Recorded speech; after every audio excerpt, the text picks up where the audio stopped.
Hello guys, I'm Kalidas Padarthi. Welcome to Quality Welding and Metallurgy. Today we are discussing on dissimilar metal part 1.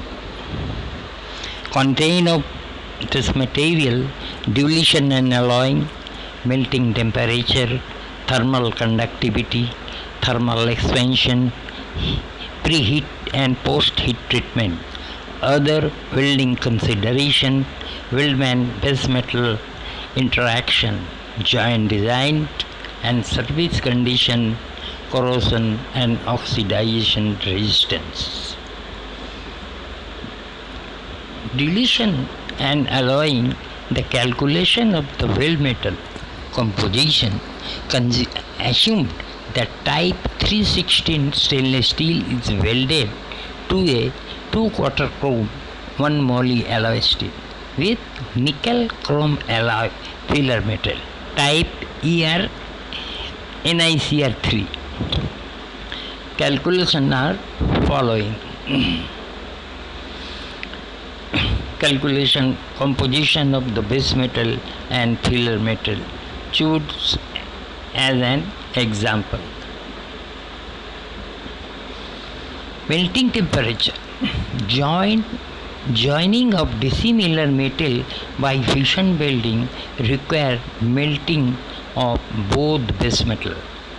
If the melting temperature are close, say with 200 degree Fahrenheit, normally welding technique and procedure are satisfactory.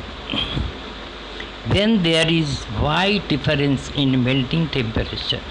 The problem of welding are quite complex. In fact, it might be necessary to use brazing, braze welding or solid state welding technique for joining these dissimilar metals. Melting temperature, relation of physical properties of various melting with those of carbon and steel, showing here. Melting temperature, compare the melting temperature and other important physical properties of some metal to those of carbon steel. It is obviously difficult to weld aluminum to steel or nickel alloys according to the data. Significant difference in melting temperature of the base metal or of the weld metal and base metal can result rupture of the metal having lower melting temperature. Solidification and contraction of the metal with their high melting temperature will induce stress in the other metal while it is in weak, partially solidified condition. This problem may be solved by depositing one or more layer of a filler metal of intermediate melting temperature on the face of the higher melting base metal. This procedure is known buttering. The weld is then made between the butter face and other base metal. The buttering layer should serve to be reduce the melting temperature differential. Thermal conductivity. Most metal and alloy are relatively good conductors of the heat, but some much better than other. Rapid conduction of the heat from the molten weld pool by an adjacent base metal may affect the energy input required to local melt the base metal. When two dissimilar metals significantly different thermal conductivity are welded together. The welding procedure must provide for this difference. Often, the welding heat source must be directed at the metal having the higher thermal conductivity to obtain proper heat balance. The thermal conductivity of the metal is of its temperature. When welding dissimilar metal, heat loss base metal can balance somewhat by selectivity. Dilution is more uniform with balance heating. Preheating the base metal of higher thermal conductivity also reduces the cooling rate of the weld metal and heat affected zone. The net effect of preheating is to reduce the heat needed to melt that base metal. Thermal expansion. The thermal expansion characteristics of the two dissimilar base metal and the weld metal are important consideration. Large difference in thermal expansion coefficient of adjacent metal during cooling will induce tensile stress in one metal can compressive stress may hot cracking during welding, or it may cause cracking in service unless the stress are relieved thermally or mechanically. The linear thermal expansion coefficient A can define as the change in the strain with respect to change in the temperature, or this is characteristics property of each alloy. It's most commonly respect.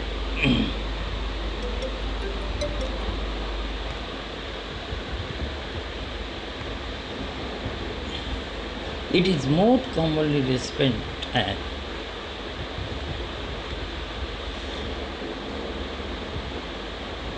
like this equation where the change in length over the original length.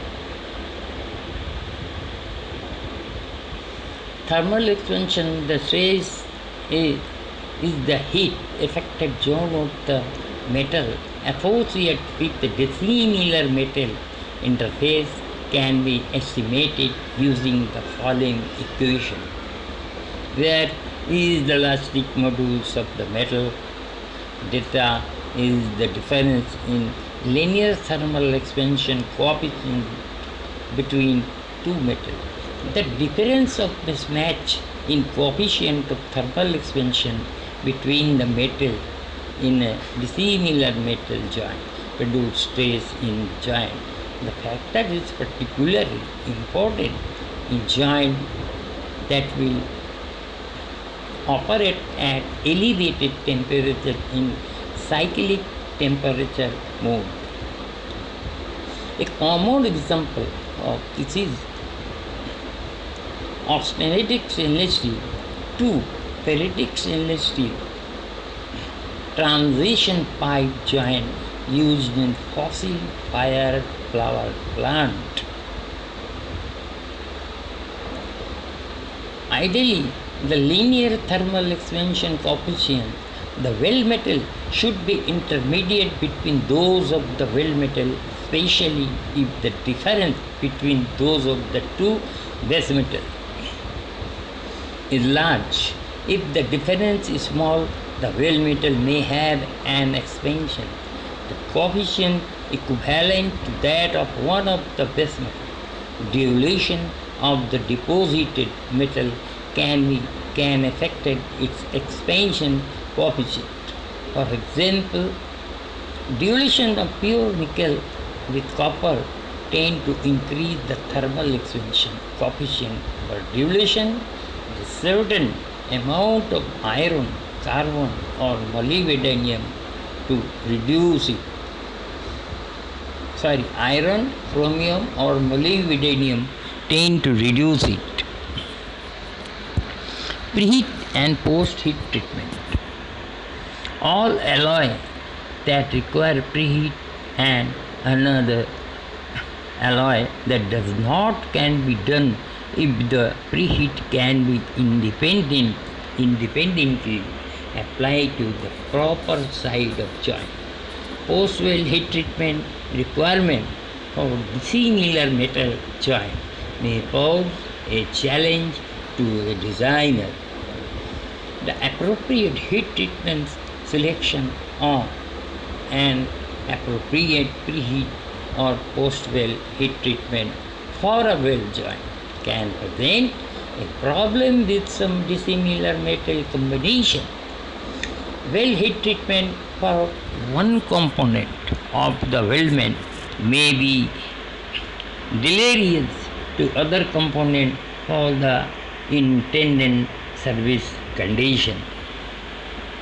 For example, if hardenable nickel chromium alloy is welded to non-stabilized austenitic stainless steel, exposure of the weldment to the aging treatment for the nickel chromium alloy would sensitive the stainless steel and decrease its resistance to intergranular corrosion.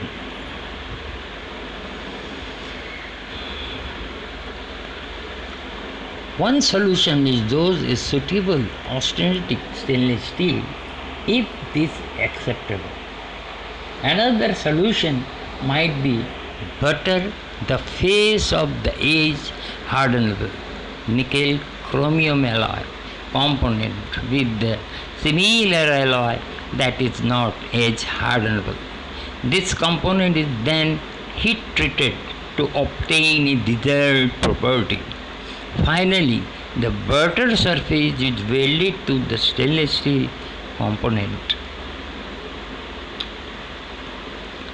Other welding considerations: magnetic effect. Magnetic field either induce a permanent can interact with DC or DC arc or an electro beam welding produce force field that cause deflection of welding arc or electro beam. Arc blow, beam deflection or metal transfer may be affected by the force of the magnetic field.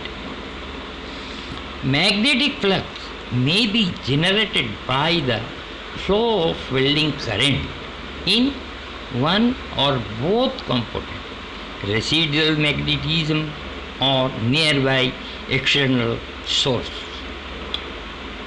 When only one of the metal being welded ferromagnetic, a DC or electro beam can be deflected toward the side of the joint. An excessive amount of that metal can be melted, resulting in excessive dilution. Also, maybe incomplete fusion at the root of the weld. Such barrier can take place when the welding carbon steel to nickel base alloy. There are electrobeam is deflected to the steel side of the joint unless special precautions are taken to offset magnetic effect. Magnetic deflection is not a problem with an AC arc. Beam deflection can be used with electrobeam welding.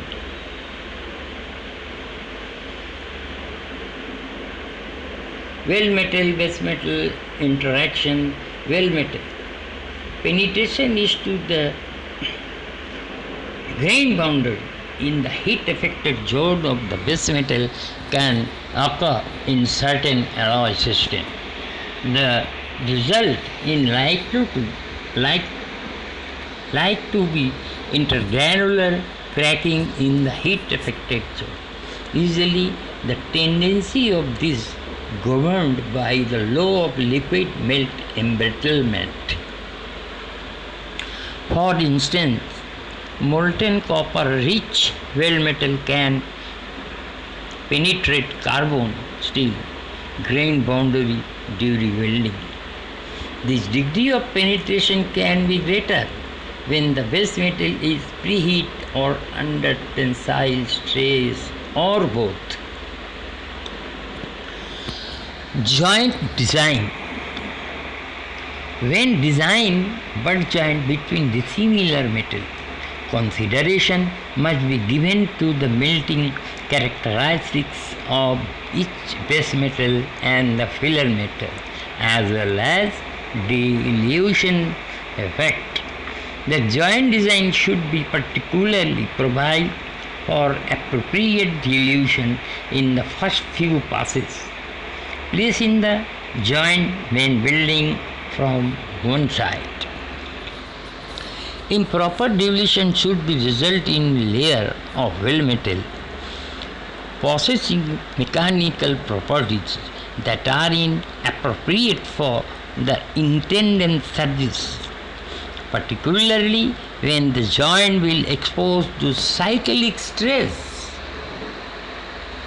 When welding from both sides, back gouging of the first weld can provide better control of dilution in the first few passes of the second weld.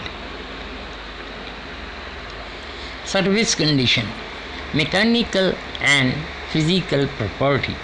A dissimilar metal joint normally contains weld metal having composition different from or both metal.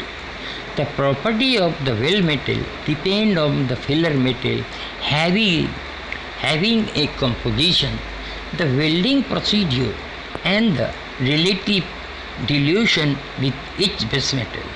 There are also two different heat affected zones, one in each base metal adjacent to the weld metal. The mechanical and physical property of the weld metal as well as those of the two heat affected zones must be considered for intended service. Special considerations are generally given to dissimilar joint intended for elevated temperature service. A favorable situation exists when the joint will operate at constant temperature. During elevated temperature service, internal stress can decrease by relaxation and reach an equilibrium. In base to reduce the effect of the large difference in coefficient of thermal expansion when large temperature fluctuation cannot be avoided in service. The problem can be avoided by selecting base metal with similar thermal expansion characteristics. If this is not feasible, an alternative is to place a third metal between the two base metals. This third metal should have thermal expansion characteristics intermediate to those of the other two. Similar reasoning can be applied in the selection of the filler metal. If possible, dissimilar metal weld should be located in low stress area because of the possible adhesive effect of the thermal induced stress to those produced by external loading. The property of the various metallurgical different regions in weld joint are particularly important when the joint will see cyclic temperature surveys. Such property include coefficient of thermal expansion, elastic modules, yield strength, and crack propagation characteristics. When subject cyclic temperature surveys, difference in the properties of the two base metal and the weld metal may include fluctuating stress in the heat affected zone and adjacent weld metal.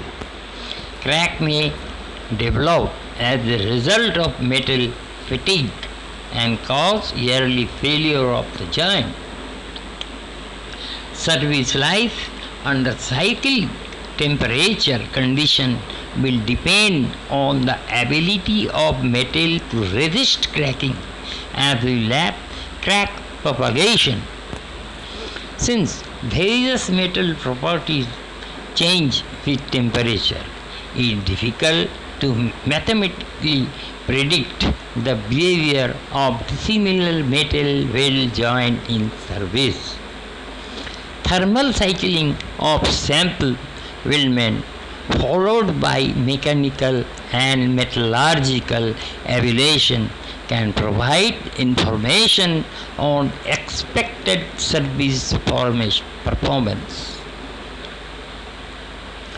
The weld metal and both base metal have specific corrosion behavior that must be considered by the design of the initial selection of the material.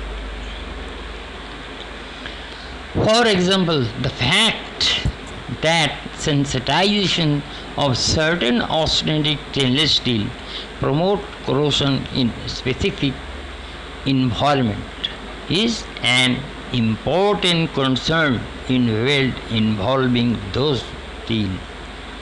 Specifically, when the filler material is also austenitic stainless steel, with dissimilar metal weldment, the formation of galvanic cell can cause corrosion of the most anodic metal or phase in the joint. Also, the weld metal usually composed of several microstructure phases and very localized shelled between phase can result in galvanic corrosion at the microstructure level. Corrosion and oxidation resistance, the minimized galvanic corrosion, the composition of the weld metal can be adjusted to provide cathodic protection to the base metal that is most susceptible to galvanic attack. However, other design requirements should not be seriously compromised to do this. Instead, some other form of protection should be used. A galvanic cell associated with the high strength steel may promote hydrogen embrittlement in the heat affected zone of the steel if it is the cathode of the cell.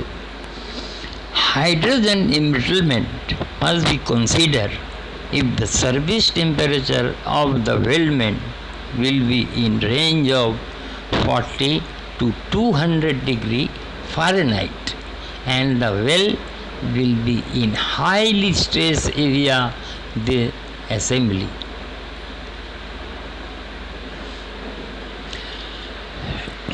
The residual stress developed in the weld zone are often sufficient promote hydrogen embrittlement and stress corrosion. Chemical composition difference in the dissimilar metal weld can also high temperature corrosion problem. Compositional variation of the interface between the different metal can result in the selective oxidation when operating at high temperature here and formation of notches. at this location. Such notches potential stress riser in the joint can cause stress oxidation failure along the weld surface under cyclic thermal condition. If the resistance of the dissimilar metal weld joint to specific corrosive environment is not certain, accelerated corrosion test should be used to predict estimated life of the proposed joint. Accepted corrosion test procedures are specified in various ASTM and NAS publications. Thank you. Please continue today's part 2. Still, now if not subscribe, please subscribe, like and share your colleges, friend and getting all. Bye. Thank you.